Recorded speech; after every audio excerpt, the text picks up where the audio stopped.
வணக்கம் மக்களே, நான் கிருத்திகா. உங்களோட மீண்டும் இந்த சந்திக்கிற மகிழ்ச்சி. இன்றைக்கி நான் பதிவில் காஃபி பற்றி செகண்ட் பார்ட் வீடியோ பார்க்கலாம்.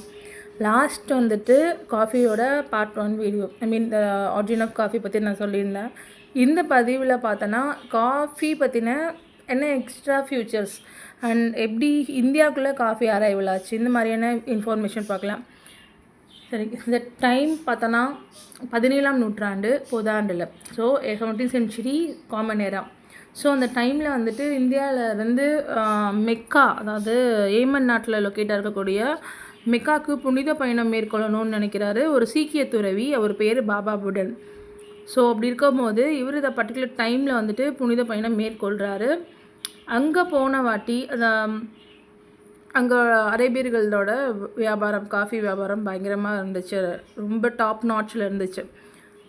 ஸோ காஃபியோட டேஸ்ட், ஃப்ளேவர்ஸ் அண்ட் ஃப்ராக்ரன்ஸ் அதோட ஃப்யூச்சர்ஸை தெரிஞ்சுக்கிட்ட, மெயினாக எக்கனாமிக்கல் ஃப்யூச்சரை தெரிஞ்சுக்கிட்ட பாபா புடன் என்ன பண்ணுறாருன்னா, நம்ம இந்தியாவுக்கு வந்து இதை கண்டிப்பாக கொண்டு வந்து விதைச்சோம் அப்படின்னா பயங்கரமாக விளைச்சல் பார்க்கலாம், மோரோவர் எக்கனாமிக்கலாக நிறையா ப்ராஃபிட் பார்க்கலாம் அப்படின்னு ஒரு முடிவுக்கு வரார். ஆனால் அவருக்கு நல்லாவே தெரியும் அரேபியர்கள் வந்து ரொம்ப தந்திரமான, வலிமையான, கராரான ஒரு வியாபாரிகள். அவங்க கண்டிப்பாக காஃபி ப்ராடக்ட், அதாவது ராவாக கொடுக்கவே மாட்டாங்க, சீடு, நேச்சுரல் சீடாக கொடுக்கவே மாட்டாங்க. பதிலாக வறுத்த காஃபி கொட்டைகளை தான் அவங்க வியாபாரம் பண்ணுவாங்க அப்படின்னு அவருக்கு நல்லாவே தெரியும். ஸோ எப்படிடா இந்த பச்சையான காஃபி பழக்கொட்டைகளை எடுத்துகிட்டு போகிறது அப்படின்னு ஒரு பிளான் பண்ணுறாரு, யோசிக்கிறாரு. அப்போ அவருக்கு வந்துச்சு ஒரு பிளான் தான் என்னென்னா ஸ்டீலிங் ப்ராசஸ், திருடிட்டு போகிறது. அவ்வளோதான். அவரோட பியர்டு இருக்குல்ல, தாடியில் என்ன பண்ணுறாருன்னா 7 காஃபி கொட்டைகள், அதாவது பச்சையான காஃபி விதைகள், அதாவது அதை எடுத்துகிட்டு மறைச்சி வச்சுட்டு மீண்டும் இந்தியாவுக்கு ரிட்டர்ன் ஆகிடுறாரு. வந்துட்டு அவரோட பேசிக்கான ஒரு ஏரியா, நேட்டிவ் ஏரியா என்னென்னா கர்நாடகா மாநிலத்தில் இருக்கக்கூடிய சந்திரகிரி அப்படிங்கிற ஒரு மலை பிரதேசம். ஸோ அந்த இடத்துல வந்து என்ன பண்ணுறாருன்னா, இவர் அந்த காஃபி விதைகளை வந்துட்டு விதைக்க ஆரம்பிக்கிறாரு. அதுக்கப்புறம் என்ன ஆகுது, ரொம்ப பாதுகாப்பாக டேக் கேர் பண்ணி செக்யூராக, சேஃபாக, ஹானஸ்ட்டாக வந்துட்டு இதை ரியர் பண்ணுறாரு. ரியர் பண்ணும்போது அற்புதமாக வந்து க்ரோ ஆகி இதோட ப்ராடக்ட் அண்டு மகசூல்னு சொல்லுவோம்ல, அது வந்து அதிகமாக பெருகும்போது ஸோ இந்த இடத்துல இருந்து காஃபியோட கன்சப்ஷன் அண்ட் ப்ராடக்ட் மல்டிப்ளை அப்படின்னு சொல்லிட்டு பயங்கரமான ஒரு லெவலில் என்ன ஆகுதுன்னா இந்தியாவுக்குள்ளே காஃபி படையெடுக்க ஆரம்பிக்குது அப்படின்னு சொல்லலாம். காஃபியோட விளைச்சல் இந்தியாவுக்குள்ளே ஃபர்ஸ்ட் டைம் என்ட்ரி அதிகமாக ஆரம்பிக்குது. ஸோ காஃபிக்கு இந்தியாவுக்கும் உள்ள தொடர்பு என்னென்னா பாபா புடன் தான். பாபா புடன் அவர்கள் இல்லைன்னா காஃபி சீட்ஸ் வந்து இந்தியாவுக்குள்ளே வந்திருக்காது. The particular time of the 17th century common ஏராவில். ஸோ அந்த சமயத்திலேயே காஃபி விளைச்சலை வந்து இந்தியாவில் பார்க்கணும், பொருளாதாரத்தில் இந்தியாவோட தரத்தை உயர்த்தணும்னு நினச்ச பாபா புடன் ஒரு சீக்கிய துறவி என்ன பண்ணியிருக்காருனா, ஸோ இந்த மாதிரி வந்து ஸ்டீலிங் ப்ராசஸ் அப்படின்னு சொல்லிட்டு ஒரு விஷயத்தை பயன்படுத்தி, ஒரு டெக்னிக் யூஸ் பண்ணி நம்ம காஃபியோட ஹார்வெஸ்ட்டை, கல்டிவேட் அண்ட் ஹார்வெஸ்ட்டை வந்து இந்தியாவில் பார்த்துருக்காரு. சரி, இப்போது அவர் அன்னைக்கு விதைச்ச அந்த சந்திரகிரி அப்படிங்கிற அந்த மலை இருக்கு இல்லையா, அது வந்து இன்றைக்கி சிக்கமகளூர் அப்படிங்கிற பிளேஸில் கர்நாடகாவில் லொக்கேட் ஆகிருக்கு. இது வந்து மிகப்பெரிய ஒரு டூரிஸ்ட் ஸ்பாட் சிக்மகளூர் அப்படிங்கிறது. ஸோ மைசூர் டிஸ்ட்ரிக்டில் லொக்கேட் ஆகிருக்கு. இந்த இடத்துல போனோன்னா அந்த சந்திரகிரி அப்படிங்கிற அந்த மலைத்தொடர் இருக்கக்கூடிய அந்த பர்டிகுலர் பிளேஸை வந்து பாபா புடன்கிரி அப்படின்னு சொல்லி இன்னொரு நேமில் அழைப்பாங்க. ஏன்னா இந்தியாவுக்கு வந்து காஃபி கொட்டைகள் காஃபி அறிமுகப்படுத்துகிறவர் வந்து பாபா புடன் தான். முதல்ல விதைச்சதும் விளைவிச்சதும் இந்த இடத்துல தான். அதனால் இந்த ஸ்டேட், இந்த லேண்ட் ஏரியா வந்து அந்த சந்திரகிரி மலைத்தொடரை வந்துட்டு பாபா புடன்கிரி அப்படின்னு சொல்லி அழைக்கிற வழக்கமும் இருக்குது. எதுக்காகனா இவர் செய்த இந்த மகத்தான இந்த செயலுக்காக, அவரோட நினைவாக அவரோட பெயர் வச்சு அவருக்கு ஒரு ட்ரிபியூட் பண்ணுற மாதிரி இருக்குது.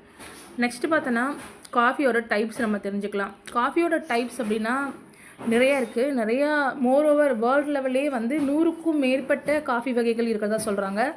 ஆனால் நம்ம ஹியூமன்ஸ் கன்சம்ஷன் பண்ணக்கூடிய காஃபி வகைகள் வந்து முக்கியமாக பார்த்தோம்னா ஒரு 4 டைப். அது என்னன்னு தெரிஞ்சுக்கலாம்.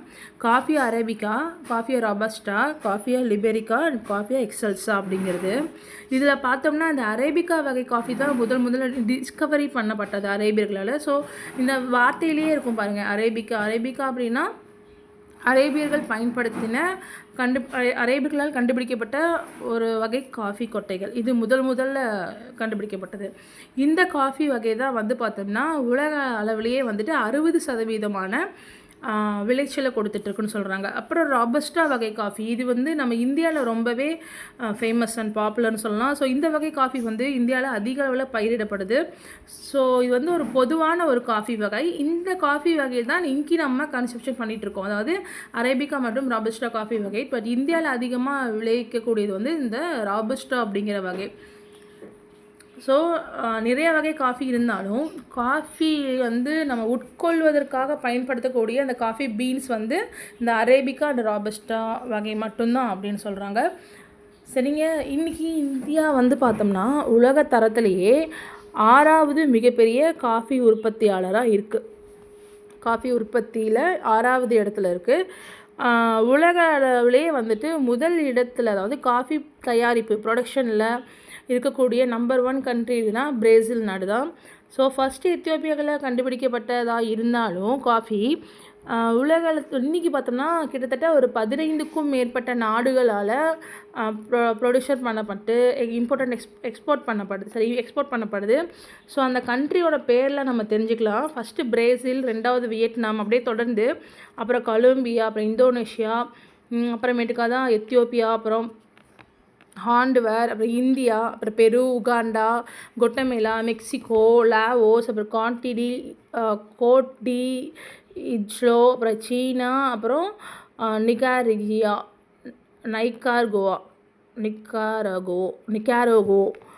நிக்காரகோ அப்படிங்கிற இந்த கண்ட்ரிஸ் எல்லாமே வந்துட்டு ஹையாக வந்துட்டுன்னா காஃபி கல்டிவேஷனில் ஈடுபட்டிருக்க கண்ட்ரி. இன்னொரு விஷயம் சொல்லணும்னா, காஃபி வந்து பேசிக்காக ஒரு கூலான சில் ஸ்பாட்டில் தான் வந்துட்டு எப்பயுமே வளரும். அது ஒரு விஷயம். ஓகே, இந்த பதிவு மூலிமா காஃபியை பற்றின எக்ஸ்ட்ரா அடிஷ்னல் இன்ஃபர்மேஷன் நான் எந்தளவுக்கு கேதர் பண்ணணும், எந்தளவுக்கு தெரிஞ்சுக்கிடணும், அந்த விஷயத்தை உங்ககிட்ட ஷேர் பண்ணதில் எனக்கு ரொம்ப ஹாப்பி. கண்டிப்பாக அடுத்த ஒரு பதிவில் இது போல் நல்ல இன்ஃபர்மேஷன் சந்திக்கிறேன். அது bye from Kiruthika. Take care. Thank you.